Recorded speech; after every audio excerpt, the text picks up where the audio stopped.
الله سبحانه وتعالى يقول في محكم كتابه: قل هل ننبئكم بالأخسرين أعمالا الذين ضل سعيهم في الحياة الدنيا وهم يحسبون أنهم يحسنون صنعا.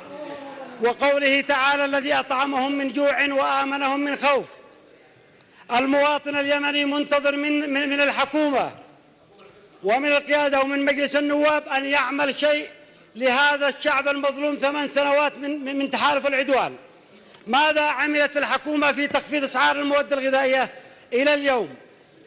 الآن نحن في هدنة، هناك إيرادات المفترض أن يكون دعم، أن الحكومة تعمل على دعم هذه المواد الغذائية الذي يحتاجها المواطن اليمني، لكن الحكومة في وادي لا تعلم ماذا يعاني الشعب اليمني. أنا أعتقد أنهم لا يعرفون الأسعار الموجودة يعني في الأسواق.